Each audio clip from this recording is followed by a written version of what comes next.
Hey Jason, hope you're doing great. So this recorded lesson is gonna go over mostly, I think, some new voicings for familiar chords, just so we can get out of the habit of doing, just these sorts of, right, these sort of like literal interpretations of the chord symbols. If that sort of makes sense. And the way that we need to do this is we need to make two-handed voicings, and that's going to be important to understand before we can move away from that and into just the one-handed voicings, like the left hand sort of, that sort of thing. So that's what we're gonna start with two hands, right? Assuming you're doing like a solo piano thing, or maybe you're accompanying a vocalist. Maybe it's you and a vocalist, that sort of thing. So that means you're gonna be taking over the bass and the treble stuff, and then, but yeah, that's gonna be important first to understand before we can get into, just the left hand voicings. All right. So first thing to note, let me make sure. Oh, here we go. An important type of chord in jazz is called the altered dominant chord, and that looks like this. So it's let's say that it's in G or something, or it'll be so dominant. So it's G7. Let me make sure you can actually see that. So it's G7, right? Because it's dominant. But the altered part means that it's going to have a sharp 9 and a flat 13. So flat 13. So you'll see something like this: G7, sharp 9, flat 13. Sometimes though they'll just say G7 alt for altered dominant. This is less common, but this is what altered dominant is: a sharp 9 and a flat 13. And there's sort of a standard voicing for this as well. And it's this. So I want you to actually try this with me here if you're by a piano, but if not, obviously we can do it in class or when you're near a piano. So the sort of standard voicing for this, we need the G, obviously. This is a G7. Actually, I'll leave this up. So we're gonna do this. I'll play what I would normally play, and then I'll kind of explain it after. But we're gonna go G and F in the left hand, and then in the right hand we're gonna have B, and then we're gonna have E flat, F, and B flat, like that. That's sort of the standard altered dominant voicing right there. Again, G, F, B, E flat, F, B flat. So anatomy-wise, right, we've got the root, the 7, the 3, the flat 13, 7 again, and then the sharp 9 in here. So that covers everything that's in that. Anyway, now if we were going to do this literally, of course we would go, 1, 3, 5, 7, sharp 9, let's see, actually, and then I guess no 11, and then 13. But this just does not sound very good. Right? It sounds like a totally different chord from this. So this is really what we want to go for here. But anyway, now there's one thing doubled in here, which is the 7. So strictly speaking, I guess we don't need that, but it just provides more support. I could leave out the 7 in my left hand, and that's still pretty nice. It just doesn't have the same gravity as this. So that's the reason we leave it in. It sounds a little bit square to include the 5. And if we do an octave instead, it doesn't really add much more information. So that's why you'll often see sevenths in the bass in jazz voicings instead of fifths or octaves. Because octaves don't really change the sound that much. Fifths sound a little too square most of the time, or a lot of the time. Plus they compete with the flat 13. So that's why we go for a 7. Even if it's doubled, that's fine. Anyway, so I want you to make sure that you can play this exact voicing. So let's try this in another key. We're going to do this in C now. So we're going to do C altered dominant, or C7 sharp 9 flat 13. So again, you want 7th in the bass. So So C and B flat. And then you want this very specific kind of shape in your right hand, right? All you really have to remember is that you've got the 3 at the bottom and then the sharp 9 on the top. And then in between, your fingers will sort of naturally land on the 7 and flat 13. Like that.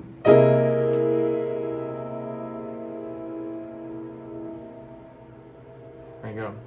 So that's what we have so far, right? We've got G altered dominant, C altered dominant.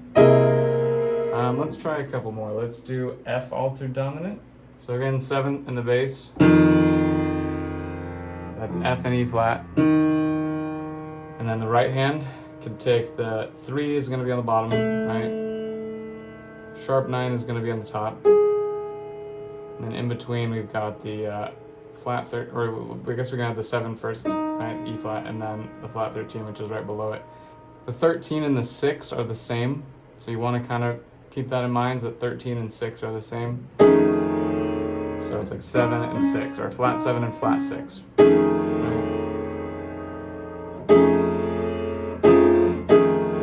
Yeah. All right. So make sure you can play at least those 3. That's just to get us started here, but you know. But already you can see this is vastly different from, you know, this. Right? Which is also technically good. Okay. So yeah, that's our altered dominant voicing right there. Now, the scale that you can use over altered dominant is going to be that that 7th mode of melodic minor. So I'm going to kind of go over that again really quick. Let's do it in G. So the 7th mode of melodic minor basically means that we're going to, you know, it's a scale that starts on G, but it's going to be, the question you want to ask is, what melodic minor scale is G the 7th note of? Right? And the answer is A flat or G sharp. So let's kind of review that scale here. A melodic minor scale is identical to a major scale except for the 3rd note. That's the only difference. That's actually kind of handy. So if you know A flat major, right, then you can also do A flat melodic minor. It's just got a C flat instead of a C, so, or you know, a B. It's got a B in there. So just to be extra super clear, I'm doing, you know, I'll say it's G sharp. Why not? So G sharp, A sharp, B, C sharp, D sharp, F, G, G sharp again. Yeah. Anyway, that's the scale that goes along with altered dominant.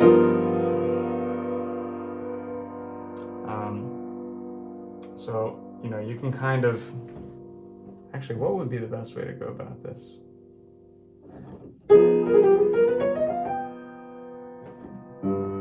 don't know. Honestly, I don't think it even makes a lot of sense to try to practice this exact voicing with that exact scale or anything. This is more just general knowledge stuff here. But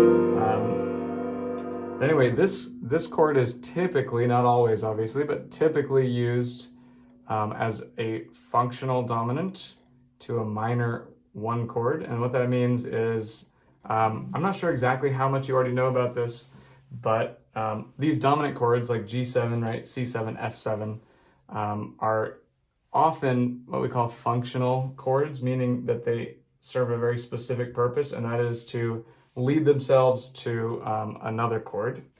So mostly because of this interval, right? So if we just do a really vanilla G7, I'm even going to take out the 5, so we just got the 3 notes here. Right, this interval here, just called a tritone, B to F. It's the 3 to the 7, is very dissonant. And it usually wants to resolve in a very specific way. In this case, these are going to want to resolve inward. So they can resolve inward like this to C and E, or they can resolve inward like this to C and E flat. And so what that means is that G7, the chord, really wants to go to either C major as the next chord, or it really, really wants to go to C minor.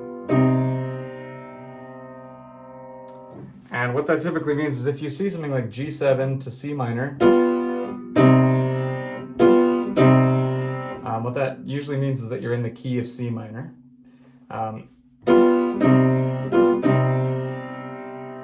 So, sure enough, if we take, say, the C melodic minor scale, right, and then we just see what kind of G chord we can make with that, you get G7.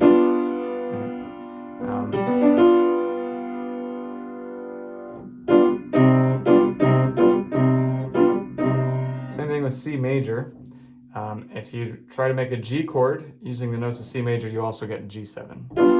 And so we say that this has a 5-1 relationship, meaning that G7 is the 5 of C minor, meaning it's like the 5th note of the C minor scale. It's also the 5th note of the C major scale, so they're very versatile in that way, these 5 chords. So yeah, G, we say, is the 5 of C, just because it's the 5th note of C. So if you make a G chord, or specifically a G7 in the key of C, then what you're playing is the 5 of C. I realize this is also kind of, if you're not already familiar with this, it's kind of a weird concept, so, we'll make sure we clarify that next time we're in person as well. But, so, let's do a couple other examples just to make sure that that's understood. If we're in the key of, say, F major, right? So your F major scale. Right? The question is, what's the 5 of F? And it's no more difficult than just going up the F scale and just counting to 5, right? We got 1, 2, 3, 4, 5. So C is the 5 of F. And what that means is that if you really want a chord that resolves really strongly to F, you can play a C chord, or specifically a C7, because that C7 has that tritone in there that we talked about, that really dissonant thing that really wants to resolve. This really wants to resolve like that.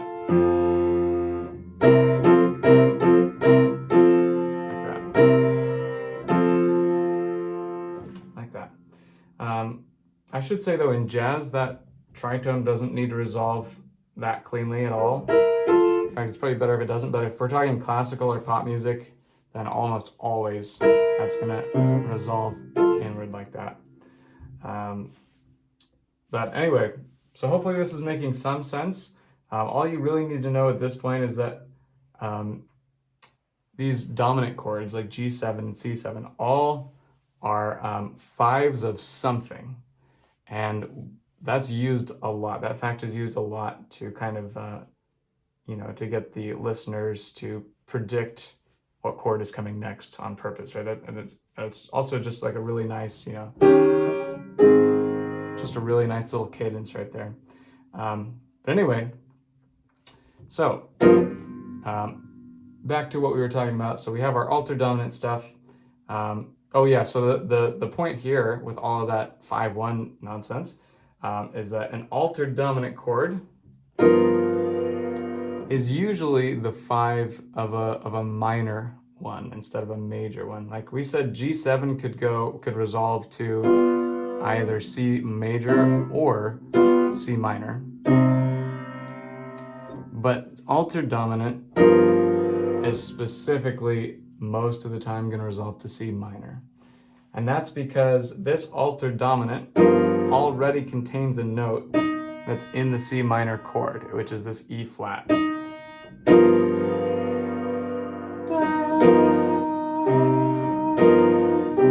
So it's already kind of flavored with the sort of C minor variant. Now the reason this is important is because oftentimes you'll only see, it'll only say, instead of all of this, it'll just say G7. And it's kind of up to you to figure out if you're supposed to be using altered dominant or some other flavor of dominant. And the way that you would do that is by, understanding the context that you're in. So if the next chord is C minor after this, then you can be pretty sure that altered dominant is the way to go, as opposed to some other sort of dominant. For example, the half whole scale, right? We know G half whole, I think. Right? That doesn't contain an E flat at all, right?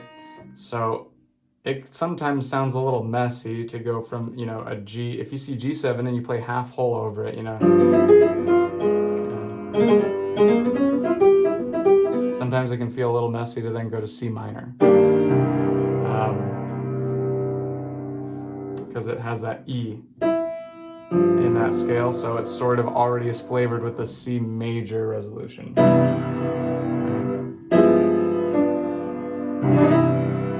That sort of thing. But anyway, all right. So altered dominant. Okay. So some other voicing stuff here. So within this seventh mode of melodic minor, which I think for now I'm just going to call the altered dominant scale, or the altered scale. Again, that's going to be seventh mode of melodic minor. Actually, for any scale, really, if you want to improve your voicings for a chord, you want to be looking out for major triads that exist within that scale, and that's gonna really support your voicings. We talked about it a little bit, but I'm actually going to switch to C here for a second. So C altered dominant is the same as C sharp melodic minor. So let's just figure that out for a second here. We got C sharp, D sharp, E, F sharp, G sharp, B sharp, C. So again, it's like C sharp major, except it has a flat 3. Just like that. So if we see a C7, let's start with the altered dominant scale, and I'll kind of show you what I mean. So if we see a C7, so far we're likely to play something like this, which is just C, E, B flat, or maybe even with a G, But again, we want to kind of get a more advanced and more nuanced voicing going. So what we can do is we can take the critical components of this, right, which would be the 1, 3, and 7. Those ones we pretty much absolutely need to just define the chord in the first place. But we can supplement it with some extensions, as we call them, by looking for other major triads that can be found in the scale that corresponds to this. So there are exactly 2 major triads that you can make in this scale, right? In this scale here, C sharp melodic minor, otherwise known as the C altered scale. There are 2, and the 2 that there are is A flat major and F sharp major. You don't necessarily need to, if you want, you can convince yourself of that by just trying to play all the triads, but you can just take my word for it for now, I think. There's only 2 major chords that can be made using these notes. Right. And it's A flat and F sharp. So if we take an A flat chord, we can literally just superimpose that on the C7, and we'll get a much more complex and nuanced voicing for C7 than we normally would just doing this. Now, I cannot tell you why. I do not know why, but second inversion chords or voicings are almost always better options than root position or first inversion. So by that I mean, right, instead of this, as I could just put that over the C7, and that's already pretty nice, but it's better to do second inversion. I don't know why. My jazz professors don't know why. They just told me this. They're like, okay, Alec, just use second inversion whenever possible. When you're doing these extensions, they're called triad extensions, actually, is the term. When you're doing these triad extensions, just use second inversion. Just trust me, it just sounds good, right? So I wish I could explain it more than that, but anyway, so that means something like this instead. Right? Instead of this, we're gonna have E flat, A flat, C, like that.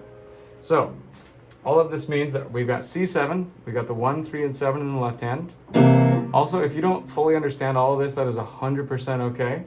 I don't expect all of this to make immediate sense. It's going to just take a lot of practice in our lessons and stuff. But so we're going to take 1, 3, and 7. So C, E, and B flat in the left hand. And we're going to do a triad extension. We're going to choose A flat as the triad because it's a triad we can make out of the scale that corresponds to this. And we're going to do it in second inversion. So E flat, A flat, C. And so what you end up with is this,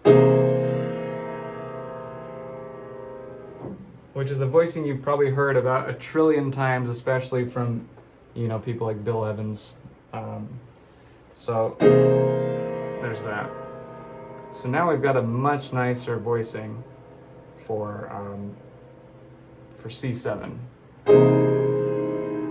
You could even double the E flat if you wanted to. That's also nice, like this. So E flat, A flat, C, and then just another E flat. In many ways, that's even nicer. That's actually what my jazz professor taught me first, was just, doubling the 5 like that. Right? And just superimposing that on whatever chord it is that you're trying to.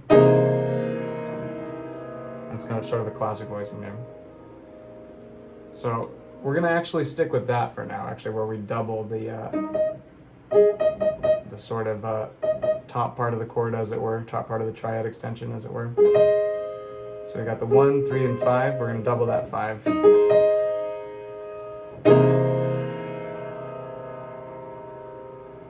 Now, just to make sure we're clear here, I'll show you that in C. Like, if we wanted to use C major as a triad extension, what I'm talking about is, first of all, doing it not in root position, not in first inversion, but in second inversion, and then doubling the 5, which is this note on the bottom here.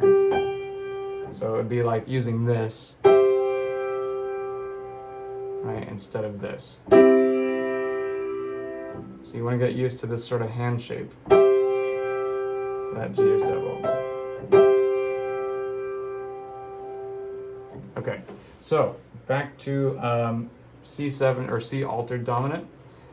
So we can do A flat like that, right, as a triad extension. And then the other major chord that you can find in the altered scale, or in the C altered scale, is F sharp. So we're going to do that same thing with F sharp.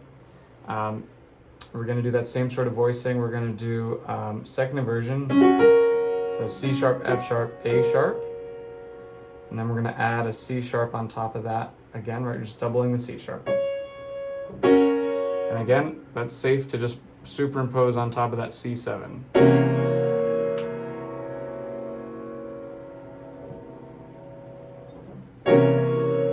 Just like that. In fact, it's very common to just go back and forth between those. You've probably heard stuff like about 1 trillion times. Right, but anyway, so yeah, we got A flat and F sharp. Again, it doesn't matter if the theory is making sense right now, as long as you're playing what I'm playing. That's the most important thing here, is just getting your muscle memory started on this kind of stuff here. So just make sure you're playing the exact notes that I'm playing here, so you can try it out for yourself. So you can try out both of those voicings. So let's try that in let's say, I don't know, I would say G, but it's a little high. Let's just try it in D. So, if we see a D7 or a D7 altered dominant, we can play, the left hand can do the critical components, the 1, 3, and the 7, which you notice I'm always putting below the triad extension and never above, because you want the most basic elements to be lower most of the time, or you want most of them to be lower anyway. So the 1, 3, and the 7, that's going to be on the bottom here. And then let's not worry too much about the scale. I mean, the D altered scale is going to be basically E flat melodic minor, so you can just try that if you want, but I'm just going to cut straight to the good stuff here, which is just the triad extensions. So the triads that you can make in the D altered scale or the major triads you can make in the D altered scale are B flat and A flat. So let's start with B flat. All right, so we've got our D7 down here, and we're going to superimpose a B flat voicing on top of that. So again, we're not just going to do, we're going to do second inversion. All right, and that's already nice. But again, for right now, we're going to stick with doubling that, in this case, the F. So it's still second inversion. It's just that the 5 of that is doubled. So you got octaves. So like that. So again, if you want to pause here even, that's fine too. But just make sure you do whatever you need to do to copy exactly what I'm doing. So I've got D, F sharp, C. In my left hand, that's the 1, 3, and 7 of a D altered dominant. And then in the right hand, I've got F, B flat, D, F. Like that.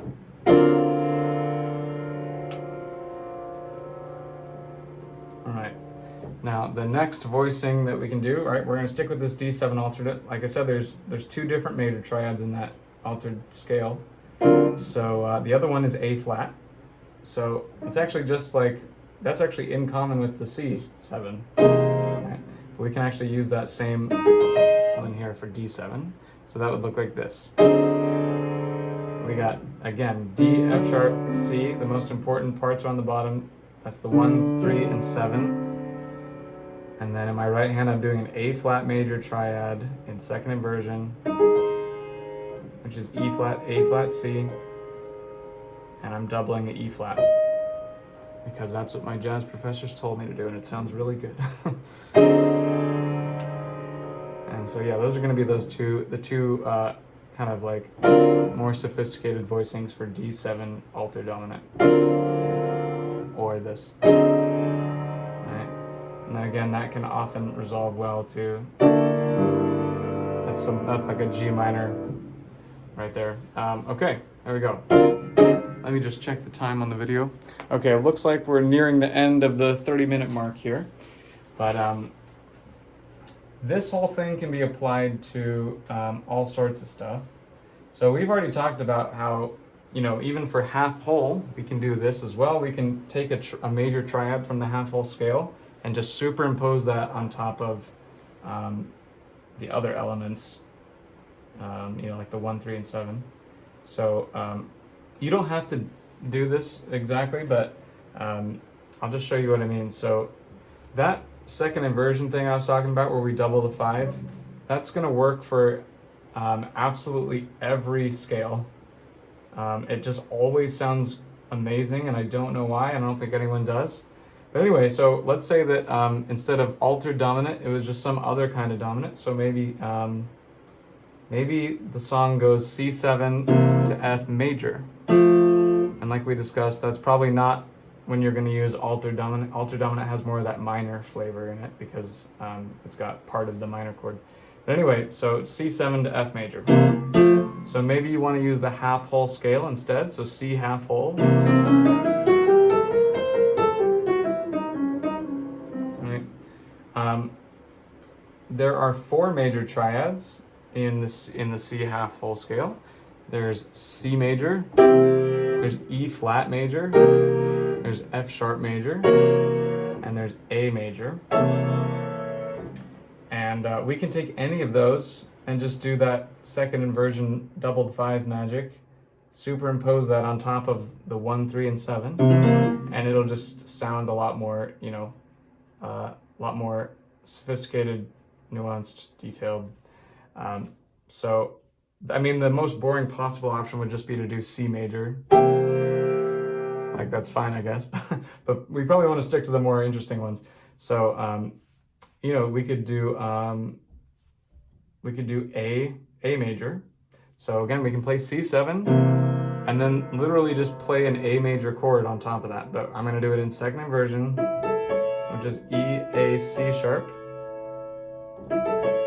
And then we're going to double the E, right? And you can just...